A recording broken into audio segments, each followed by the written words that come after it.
itu loh si A, kalau di gereja itu baik sekali. Tapi kalau di luar, luar biasa. Bikin jengkel, bikin emosi.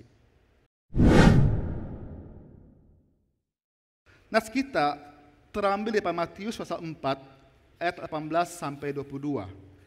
Matius 4 ayat 18 sampai 22. Saya akan bacakan buat Bapak sekalian. Matius 4 ayat 18 sampai 22. Yang berbunyi demikian. Dan ketika Yesus sedang berjalan menyusul Danau Galilea, ia melihat dua orang bersaudara, yaitu Simon yang disebut Petrus dan Andreas saudaranya. Mereka sedang menambahkan jala di danau, sebab mereka penjala ikan. Yesus berkata kepada mereka, "Mari, ikutlah aku, dan kamu akan kujadikan penjala manusia." Lalu mereka pun segera meninggalkan jalannya dan mengikuti dia. Dan setelah Yesus pergi dari sana, dilihatnya pula dua orang bersaudara, yaitu Yakobus anak Zebedius dan Yohanes saudaranya, bersama ayah mereka Zebedius, sedang membereskan jala dalam perahu. Yesus memanggil mereka, dan mereka segera meninggalkan perahu serta ayahnya, lalu mengikuti dia. Saudara, pada hari ini kita akan bicara tentang sebuah peristiwa di mana Yesus memanggil para murid.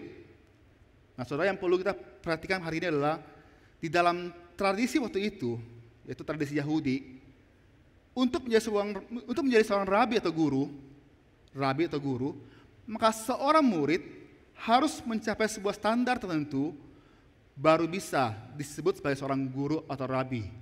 Jadi seseorang yang mau jadi guru atau rabi harus mencapai sebuah standar tertentu baru bisa disebut sebagai guru ataupun rabi. Dan kalau belum, dia harus terus belajar dan tidak boleh mengajar. Ya. Jadi waktu itu seorang guru atau rabi baru boleh mengajar kalau sudah mencapai sebuah standar tertentu. Dan bukan guru atau rabi yang kemudian mencari murid, tetapi orang-oranglah atau para muridlah yang akan datang kepada mereka dan bergabung dengan mereka untuk belajar. Itu tradisi kerabian Yahudi waktu itu. Nah, saudara, yang menarik adalah dalam nas kita hari ini kita bisa melihat bagaimana dengan Yesus. Ya, Yesus sebagai seorang guru justru malah dia mencari murid. Yesus sendiri berkeliling mencari murid. Saudara, inilah pola Kristus atau Tuhan kita. Bukan manusia yang jadikan Allah sebagai guru, tetapi Allah selalu yang punya inisiatif untuk manusia. Tuhan berinisiatif untuk jadikan manusia atau orang-orang yang sana itu jadi seorang muridnya. Soalnya itu hal yang sangat menarik kan, bahwa sejak kita bahas dalam bulan Desember tentang penciptaan, perjanjian, selalu dimulai dari namanya inisiatif daripada Tuhan sendiri. Nah, saudara, yang menarik adalah bagaimana pola Yesus mengajar. Waktu itu Yesus tidak hanya berikan para murid kesempatan untuk belajar, tapi juga sekaligus mengajar. Saya ulangi, pada waktu itu Yesus tidak hanya berikan kesempatan kepada para murid untuk belajar, tapi juga mengajar. Dan sejak awal, kita melihat dalam Matius pasal 4 sampai Matius pasal 9 dan Matius pasal 10, kita bisa melihat bahwa ketika para murid dipanggil, mereka mengikuti Yesus kemana saja Yesus pergi, sekaligus membantu Yesus dalam pelayanan. Bahkan ketika semua berakhir, Yesus kemudian mengutus para murid ke berbagai tempat. Dan inilah pola yang Yesus lakukan waktu itu. Nah, saudara, pada hari ini coba kita renungkan. Yesus bukan datang hanya sekedar mencari pengikut, tetapi Yesus mencari orang-orang percaya untuk menjadi muridnya. Saya ulangi, Yesus bukan datang untuk mencari pengikut, tetapi mencari dan menjadikan orang sebagai murid-Nya. Nah, kenapa saya bilang gini? Saudara, suatu hari waktu saya masih kuliah dulu, seorang teman saya berikan sebuah pertanyaan yang sederhana buat saya. Dia bilang gini, kamu tahu enggak apa bedanya jadi seorang murid Kristus dengan pengikut Kristus?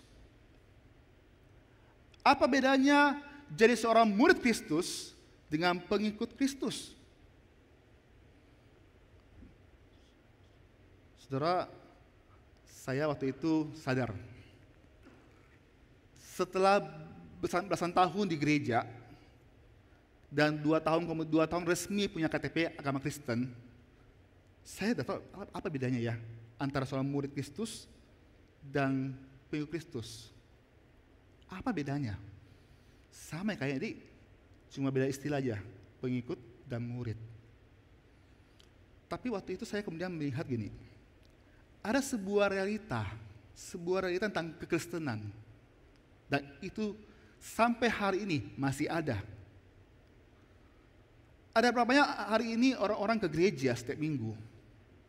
Ya, mungkin ada yang 3.000 orang ke gereja satu tempat di sini, sekitar hampir mungkin 200 orang, 300 orang setiap minggu ke gereja. Tapi sebenarnya mereka hanya orang yang beragama Kristen.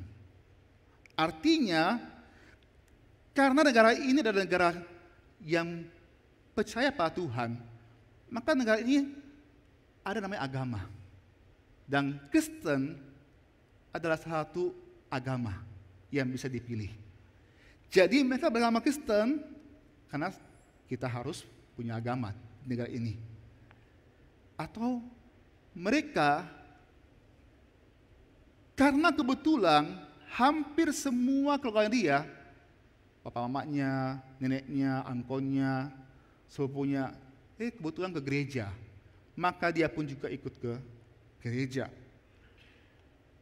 Atau mungkin sejak kecil karena dia dimasukkan ke sekolah Kristen, lalu ke gereja, dia rutin ke gereja. Karena itu sebuah kebiasaan. Itu suatu hal yang ya wajarlah. Secara alami saya ikut ke gereja. Belum lagi kemudian kita bisa temukan bahwa banyak orang hari ini ke gereja. Tubuh mereka mungkin ada di gereja. Datang, duduk, beribadah. Tapi hati mereka dan pikiran mereka gak di gereja. Kenapa? Datang, duduk, HP langsung dibuka. Main HP. Bosan lihat Instagram. Bosan lihat YouTube, dan sebagainya. Hati mereka di HP-nya. Belum lagi ada sebuah realita di mana kita bisa melihat bahwa ada banyak orang begini yang bilang gini, itu loh si A, kalau di gereja itu baik sekali, tapi kalau di luar biasa, bikin jengkel, bikin emosi. Belum lagi ada sebuah fakta di mana banyak orang yang mengaku bahwa saya adalah pengikut Kristus, tetapi mereka tidak hanya ikut Kristus. Jadi dia tetap ikut Kristus, tapi dia juga ikut yang lainnya juga. Ajaran-ajaran lainnya juga. Dia pegang semuanya. Pegang A, pegang B, pegang C, pegang Kristus. Semua dia pegang. Belum lagi, ya, berapa banyak kemudian orang-orang yang ke gereja itu tetap bertumbuh dan semakin serupa dengan Kristus. Saudara, ini sebuah realita yang membuat saya sadar bahwa belum tentu semua orang ke gereja, belum tentu semua orang beragama Kristen, belum tentu semua orang bilang saya adalah murid Kristus atau pengikut Kristus, benar-benar adalah pengikut Kristus atau benar-benar adalah murid Kristus. Mungkin mereka hanya pengikut Kristus atau mungkin penggemar Kristus. Mereka cuma suka ke gereja. Kalau tidak suka ya udah, dadah. Hari Minggu cuma hari, ya kalau ada waktu saya ke gereja. Kalau enggak. Saudara, sebenarnya apa sih artinya menjadi murid Kristus? Apa artinya menjadi murid Kristus? Saudara, ketika Yesus bilang, ikutlah aku, itu adalah sebuah panggilan dan perintah buat setiap kita untuk menjadi murid Kristus. Menjadi murid Kristus berarti mengikut Yesus. Kata ikutlah aku, ya, atau dalam bahasa Inggris itu come ye after me, itu berarti datanglah sesudah aku. Ikutlah aku.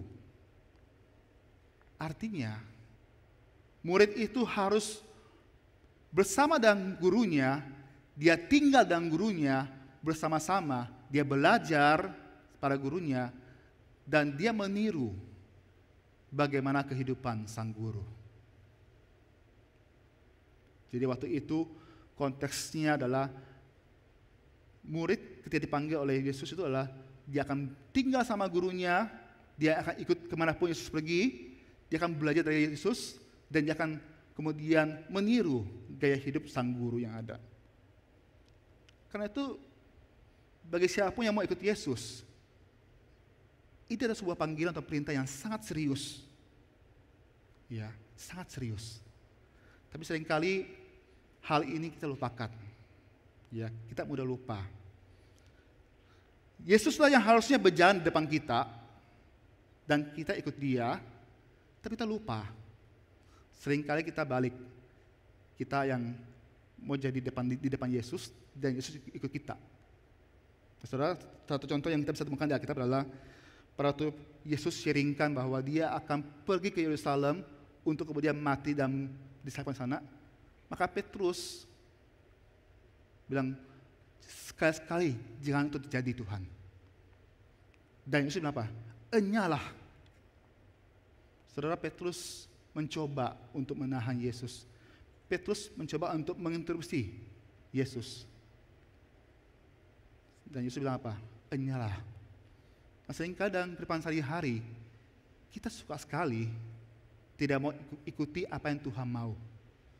Kita lebih suka ikuti apa? Apa kata orang? Apa pengalaman orang? Kalau zaman sekarang, apa kata Google, ya, atau Siri, ya. Kita suka ngatur Tuhan Yesus.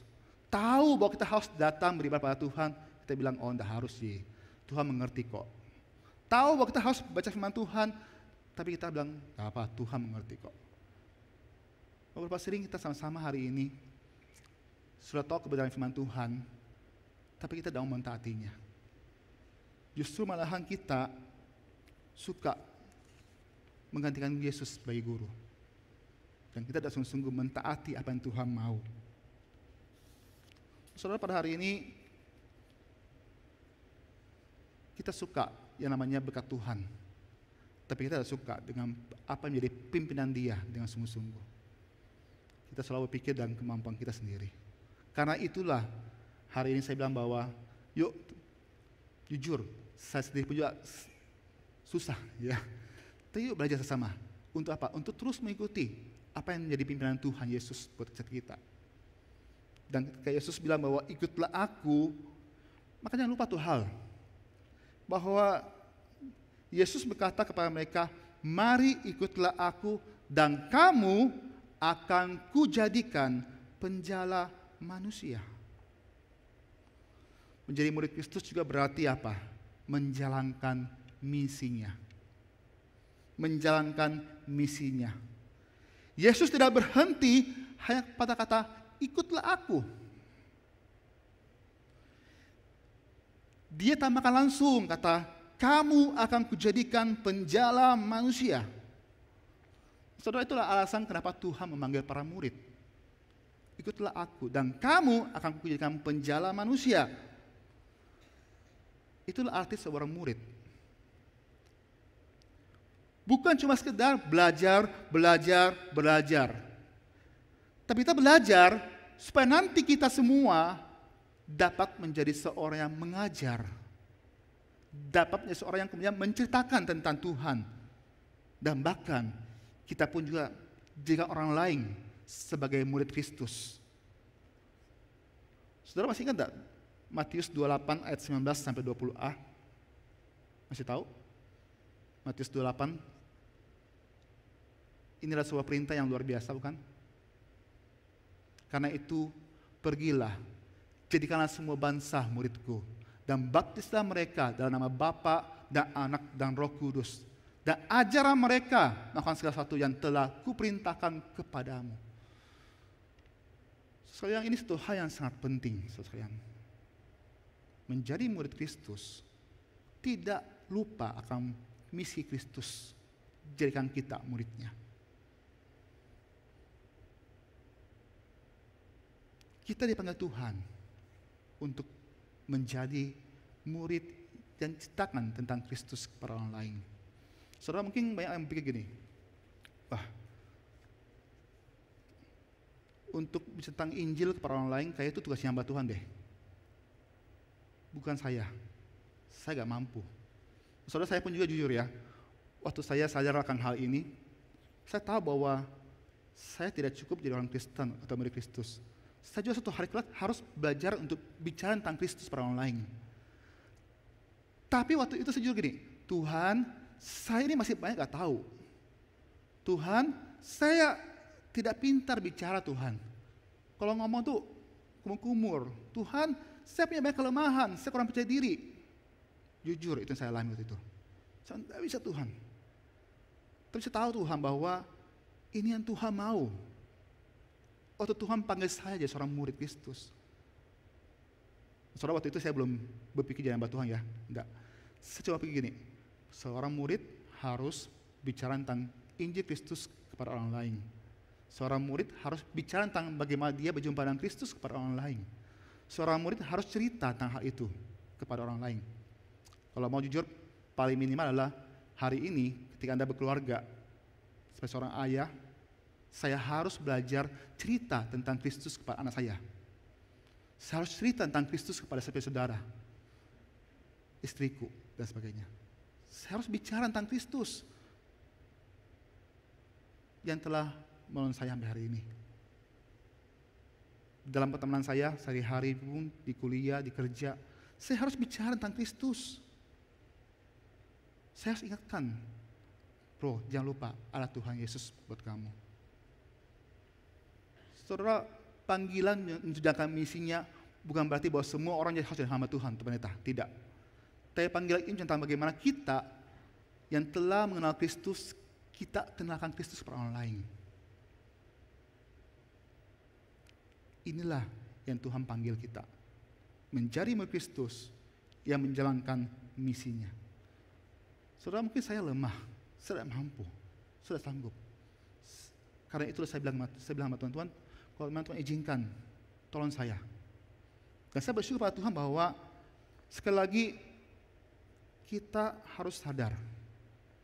Dalam tes aslinya, ya bahasa Yunani, lebih tepat bahasa ini dibilang ini. Bukan bahasanya adalah dan kamu akan menjadikan penjala manusia, tetapi gini, aku akan menjadikan kalian penjala manusia. Sekali kembali pada sebuah hal yang sangat sederhana. Ketika Allah panggil kita jadi seorang murid, maka Allah sendiri yang akan menjaga kita seorang penjala manusia. Itu sebuah janji Tuhan. Dalam kelemahan saya, Tuhan bisa pakai untuk bicara tentang Injil. Dalam segala saya punya apa yang saya punya hari ini, Tuhan bisa pakai saya supaya kemudian orang-orang bisa kenal Kristus, supaya saya bisa muridkan orang-orang kepada Kristus. Tugas kita cuma Tuhan, saudara. Kita ikut Tuhan, kita belajar firman Tuhan, kita latih diri kita beranikan diri kita. Mohon Tuhan hikmat, cerita di dalam segala profesi Anda, pengusaha, dokter, guru, apapun juga. Mohon Tuhan berikan hikmat supaya saya bisa bicara sama mereka tentang Kristus. Inilah panggilan kita menjadi seorang murid Kristus yang menjalankan misinya. Sekali lagi, Yesus Kristus bukan hanya mengambil inisiatif untuk jadikan kita seorang murid, tapi dia juga aktif untuk menolong kita menjadi penjala manusia. jika Allah yang berinisiatif untuk memulai pemuridan, maka tentulah akan membimbing dan memberikan kemampuan bagi muridnya untuk melakukannya. Cuma hari ini yang gini, mohon dalam engkau dan saya ikut Kristus dengan sungguh-sungguh. Mohon dalam engkau dan saya hari ini tidak berhenti hanya kata ikutlah aku, tapi kita jalankan misi kita dengan sungguh-sungguh. Karena itu yang Tuhan mau sebagai seorang murid Kristus. Lalu bagaimana kita memulai pemuridan kita hari ini? Bagaimana kita memulai sebuah pemuridan atau menjadikan seorang murid? Saudara, yang menarik gini, pada waktu Yesus memanggil para murid, respon para murid begitu baik, bukan? Waktu Yesus panggil Petrus, Andreas, Yohanes, Yakobus, langsung iya. Bahkan kalau kita bicara sini, mereka segera tinggalkan segala sesuatu dan mengikut Yesus. Wow, sepertinya Petrus, Yohanes, Andreas, dan Markus itu hebat ya. Bisa langsung ngomong iya ikut Yesus gitu ya. Tapi tidak gini. Tapi kalau saya baca-baca dalam bagian sebelumnya, kita enggak. Saudara, perjumpaan mereka dengan Yesus bukan pertama kali waktu itu. Ternyata sebelum itu para murid ini sudah pernah berjumpa dengan Yesus. Para murid sempat melihat bagaimana Yesus melakukan mujizat. Bahkan kalau kita baca dalam Lukas pasal 5 ayat 8-9, mereka mengalami bagaimana Tuhan menolong mereka untuk menjala ikan. Saya akan bacakan dalam Lukas pasal 5 ayat 8-9. Ketika Simon Petrus melihat hal itu, ia pun tersungkur depan Yesus dan berkata, Tuhan, pergilah daripada aku karena aku ini seorang berdosa. Sebab ia dan semua orang yang bersama-sama dengan dia takjub oleh karena banyaknya ikan yang mereka tangkap. Saudara, para murid berjumpa dengan Yesus. Dan waktu itu, yang paling penting bukan masalah ikannya. Yang paling penting adalah pengakuan Petrus. Tuhan, pergilah daripada aku karena aku ini seorang berdosa. Pengakuan dia bahwa Yesus adalah Tuhan, itu penting. Pengakuan dia bahwa saya manusia berdosa, itu penting. Saudara, tentang bagaimana kita bicara murid orang lain. Sebenarnya sederhana. Pertama adalah kita punya hati untuk berjumpa dengan orang lain dulu. Selangkah demi selangkah, berjumpa. Menyaksikan tentang Kristus pada mereka. Sampai suatu titik di mana kemudian Tuhan izinkan dia sadar dia adalah manusia berdosa. Dia butuh Tuhan, dia butuh diselamatkan. Tugas kita hanya bicara, saksikan tentang Kristus pada mereka. Sampai mereka temukan sendiri bahwa yes, Yesus Tuhan, saya manusia berdosa. Saya butuh Tuhan untuk diselamatkan. Saudara, pada hari ini, apa ciri utama seorang murid? Tidak lain adalah ketika kita mengaku sungguh-sungguh Yesus tidak hanya seorang guru, tapi dia adalah Tuhan kita yang hidup, yang mati dan bangkit buat setiap kita, menebus kesalahan kita, manusia berdosa. Tanda utama seorang murid adalah saya mengaku sama manusia berdosa dan saya butuh Tuhan Yesus sebagai selamat. Dan mulai waktu itu harusnya kita punya kerinduan dalam untuk mengikut Tuhan dengan sungguh-sungguh. Saudara, mengikut Tuhan tentu tidak mudah. Tapi yang menarik adalah kok Petrus sama murid lainnya gampang sekali bilang, oke, dan segera tinggalkan yang lainnya, termasuk orang tuanya. Ya. Nah, saudara, kalau kita melihat gini, waktu itu mengikut guru itu suatu hal yang sangat radikal. Artinya gini, kalau dia mengikut Yesus sebagai seorang guru, maka dia harus tinggalkan semua hal untuk kemudian tinggal bersama dengan Yesus. Artinya dia harus tinggalkan semua hal, semuanya, lalu ikut Yesus kemanapun Yesus pergi. Jadi kan tidak mungkin kalau dia sampai jala ikan sampai ikut Yesus, kan tidak mungkin. Kenapa? Karena kalau dia ikut jala ikan, Yesus sudah di sana, jauh sekali, tak mungkin. Yang adalah dia harus pergi ikut Yesus. Kemanapun Yesus pergi, dia harus ikut untuk belajar. Dia seorang murid. Kemanapun. Sehingga tidak mungkin bagi dia untuk kemudian apa? Bekerja. Tidak mungkin bagi dia untuk kemudian tidak tinggalkan keluarga. Tidak mungkin. Dia harus pergi untuk belajar kepada sang guru. Ini konteksnya waktu itu. Karena kalau sampai bekerja, sampai punya keluarga, tidak mungkin bisa ikut Yesus. Tapi hari ini gimana? Saudara, saya bersyukur kepada Tuhan kalau hari ini kita tidak harus seperti itu. Hari ini kita bersyukur kepada Tuhan kita sudah punya Alkitab. Kita bersyukur kepada Tuhan kita sudah punya para murid-murid Kristus yang ada di mana-mana. Kita bersyukur kepada Tuhan kalau hari ini ada banyak alat Tuhan yang Tuhan buat buat kita. Handphone yang punya kemampuan untuk menyimpan banyak bahan-bahan firman Tuhan dan sebagainya. Banyak hal. Kita bisa bertumbuh terus jadi seorang murid Kristus dengan banyak cara. Termasuk hari ini kita bersyukur pada Tuhan ada gereja di sini. Kita bisa berkumpul di gereja, ikut doa malam, ikut persekutuan komisi. Semua itu jadi alat Tuhan untuk apa? Kita bertumbuh dalam Tuhan. Tidak harus ikut terus, tapi seminggu sekali, seminggu 2 kali kita ke gereja, selain ibadah, kita pergi gereja untuk apa? Kembali baca firman Tuhan. Kembali berkumpul dalam Tuhan, sharing tentang firman Tuhan. Saudara, itulah alasan kenapa kita butuh persekutuan. Karena di persekutuanlah kita punya kesempatan untuk cerita tentang Yesus.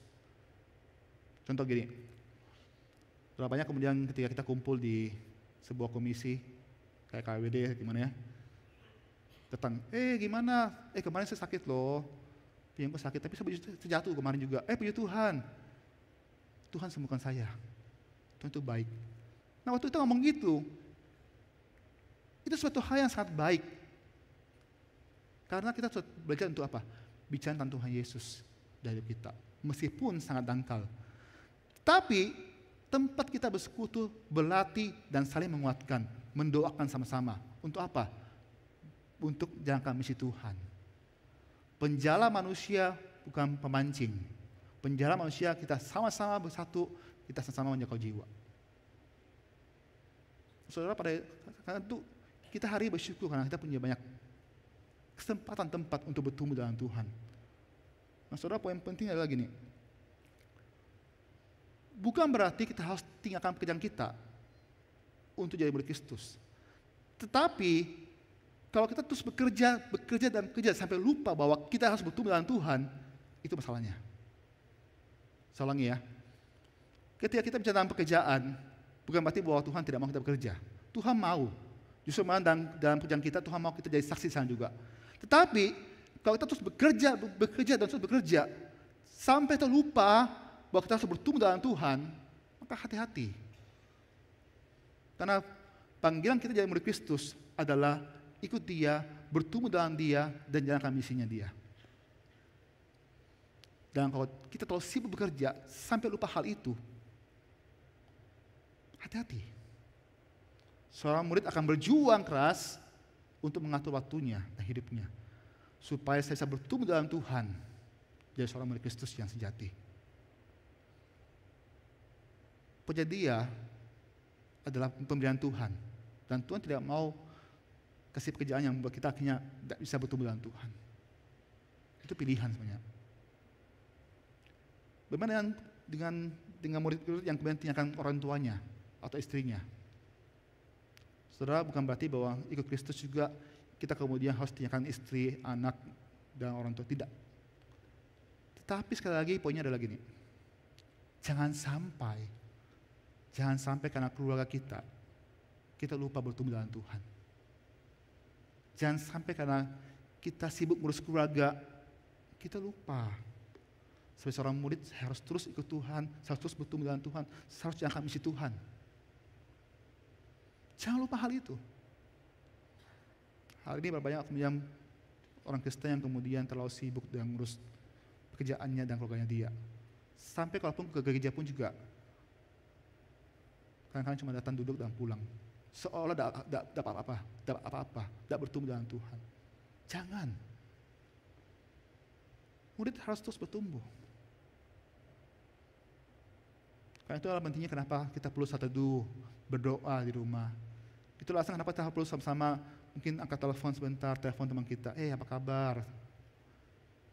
Gimana kabarmu hari ini Tuhan? Gimana kabarmu hari teman? Cerita sama dia tentang Kristus. Tolong bantu saya dan doa ya. Banyak cara kita untuk bertumbuh Tuhan. Tapi jangan lupa tuh hal. Jangan sampai kita gak bertumbuh dengan Tuhan. Karena itu pada hari ini saya rindu sekali bahwa pada hari ini setiap kita kembali ingat hal ini. Ikut Tuhan, jadi seorang murid Kristus. Tidak lupa jalankan misi Tuhan. Karena itulah panggilan kita jadi seorang murid Kristus. Setelah sebuah kesimpulan, saya ingin kita kembali ingatkan. Karena Injil atau kayak Kristus di kayu salib, kita diselamatkan. Dan kita dipanggil Tuhan menjadi murid Kristus. Dan semua itu adalah inisiatif daripada Allah sendiri. Jadi kita harus bersyukur pada Tuhan. Kalau kita dipanggil jadi seorang murid Kristus. Kita bersyukur pada Tuhan kalau kita dipanggil Tuhan jadi seorang murid yang kemudian jalankan misinya. Karena Tuhan mau pakai setiap kita jadi muridnya. Karena Kristus, karena Injil Kristus. Kita tidak hanya dipanggil Tuhan jadi murid Kristus. Tapi kita dimampukan untuk menjalankan misinya. Dengan terus belajar menjadi murid Kristus yang serupa dengannya. Cuma mau enggak kita sama-sama pada hari ini menjawab hal itu? Jujur, sebagai hamba Tuhan, saya bilang ini berat. Karena itu teguran buat saya dan buat setiap kita di sini. Lebih mudah bicara tentang Tuhan yang menyenangkan daripada bicara tentang Tuhan yang lebih keras seperti ini. Terus sekali lagi, saya bilang bahwa ada banyak orang-orang yang butuh Tuhan di luar sana. Ada banyak orang-orang yang butuh diselamatkan. Mau enggak engkau dan saya yang kita sebut sebagai seorang murid Kristus mau bicara tentang Kristus pada mereka dengan sungguh-sungguh? Dari mana? Dari keluarga dulu deh. Teman dekat, sahabat, teman kerja. Kalau belum kenal dulu deh. Ya kan, perjumpaan demi perjumpaan akan tolong kita perlahan-lahan. Oh, ini waktunya bicara tentang Kristus sama mereka.